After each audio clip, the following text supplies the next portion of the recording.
Now we do question number 5 of exercise 12.3. From each corner of a square of a side 4 cm of quadrant of circle radius 1 cm is cut. Also a circle of diameter 2 cm is cut. Find the area of remaining portion of square.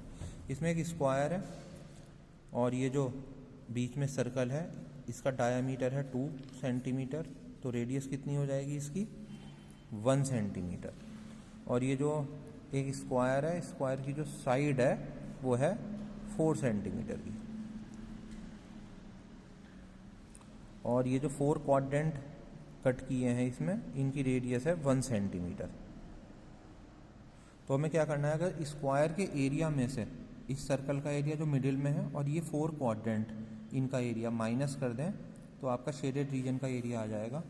तो area of square minus area of circle minus 4 into area of quadrant, इस तरीके से question होगा। तो side की value है 4, radius है आपकी 1, तो यहाँ पर 4 से 4 कैंसिल हुआ तो ये हो गया 2 पाई आर स्क्वायर और रेडियस है 1, आर की जगह रख देंगे 1। ये हो गया 16 माइनस 2 इंटू 22/7 इंटू 1 इंटू 1, ये आ गया 44/7 और इसे सब्ट्रैक्ट करके आंसर आ गया 68/7 centimetre square. Now come on question number 6. In question number 6, in a circular table cover of radius 32 cm, a design is formed leaving an equilateral triangle ABC in middle. Find the area of design. हमें इस design का area find करना है। एक circle है और इस circle की रेडियस जो है वो 32 सेंटीमीटर है। तो जब इसकी रेडियस 32 सेंटीमीटर हो गई है, OA is the radius of this circle which is 32 centimetre और ये एक इक्विलेटरल ट्राइंगल है। तो एंगल A, B और C, एंगल A, B और C ये सब 60 डिग्री के हो जाएंगे। तो हमने क्या किया, सेंटर से इस पॉइंट A को ज्वाइन करती हुई एक लाइन बना दी और ये जो कॉर्ड है AB इस पे एक परपेंडिकुलर ड्रॉ किया। OD is perpendicular on side AB। तो उस कंडीशन में ये ODA ये एंगल 90 का हो जाएगा। और हमें पता है कि जो परपेंडिकुलर है वो बेस को 2 इक्वल पार्ट में डिवाइड करता है। अब ये जो है OA बाइसेक्टर होगा इस ट्राइंगल ABC में। OA bisect angle A, OA is the bisector of angle है। तो ये एंगल OAD ये आपका हो जाएगा 60/2 यानी 30 डिग्री। ये 30 डिग्री का एंगल हो गया। तो अब हम यहाँ ट्रिग्नोमेट्री का यूज़ करते हुए इसकी बेस AD फाइंड करेंगे। तो cos 30 = AD/OA। तो ये आ गया AD/OA। cos 30 की वैल्यू √3/2 है। OA की वैल्यू गिवन थी 32,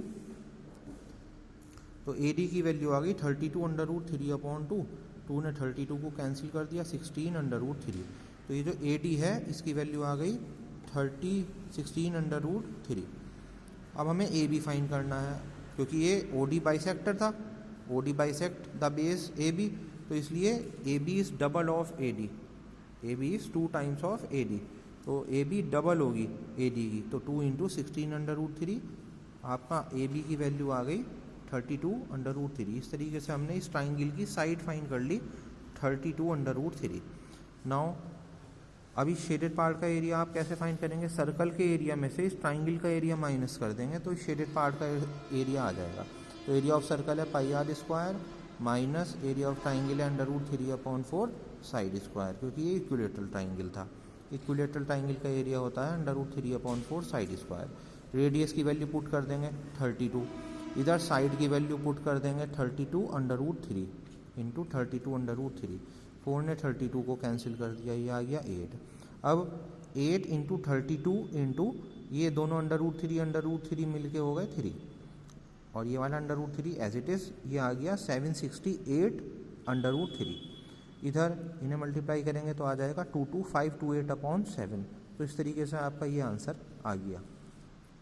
now come on question number 7, find the area of shaded region this if side of square is 14। इस साइड, ये जो स्क्वायर की साइड है ये 14 है, स्क्वायर की जो साइड है 14 है। अब इसमें क्या है, ये आप देखेंगे कॉर्नर पर 4 क्वाड्रेंट्स बने हैं, 4 क्वाड्रेंट्स हैं ये। तो अगर हम स्क्वायर के एरिया में से इन 4 क्वाड्रेंट को माइनस कर देंगे तो आपका शेडेड रीजन का एरिया आ जाएगा। तो स्क्वायर का एरिया होगा side square, area of quadrant का फॉर्मूला है 1/4 पाई आर स्क्वायर, 4 से 4 कैंसिल, क्योंकि 4 क्वाड्रेंट थे इसलिए 4 से मल्टीप्लाई करनी पड़ेगी है। तो साइड की वैल्यू थी 14 स्क्वायर, ये आ गया 196, और ये पाई की वैल्यू 22/7, रेडियस की प्लेस पे 7 रख दिया हमने, एक 7 से एक 7 कैंसिल, तो ये आ गया 154। 14 स्क्वायर मीन्स 196, और 196 में से 154 माइनस करेंगे तो 42 आंसर आ जाएगा। तो बहुत इंपॉर्टेंट क्वेश्चन है, बोर्ड में भी आया है ये। एक स्क्वायर में से इन 4 क्वाड्रेंट को माइनस करके हम मिडिल पोर्शन यानी शेडेड पार्ट का एरिया फाइंड कर लेंगे। इसी तरह 11 क्वेश्चन है, आप 11 क्वेश्चन होमवर्क से करेंगे। इसमें 11 क्वेश्चन में क्या है, एक स्क्वायर है और इस स्क्वायर में ये 9 सर्कल्स हैं और एक सर्कल की रेडियस 7 है। तो जब एक सर्कल की जो रेडियस है वो 7 होगी, अब इसमें आ गए इस रो में 3 सर्कल, तो इसकी रेडियस 7 है, तो डायामीटर कितना हो जाएगा इसका 14, तो इसका भी 14 हो जाएगा, इसका भी 14 हो जाएगा डायामीटर। तो इसकी साइड कितनी हो गई 14 3 जा 42, तो साइड ऑफ स्क्वायर आ जाएगा 42। तो आप क्या करेंगे, स्क्वायर के एरिया में से इन 9 सर्कल का एरिया माइनस कर देंगे, यानी area of shaded part equal area of square minus area of 9 circle, यानी 14 स्क्वायर माइनस, और सर्कल का एरिया होता है पाई आर स्क्वायर और रेडियस है 7, और ऐसे ऐसे 9 सर्कल हैं तो 9 से इसकी मल्टीप्लाई करेंगे। अब इसे आप कैलकुलेट कर लेंगे तो इसका आंसर आ जाएगा।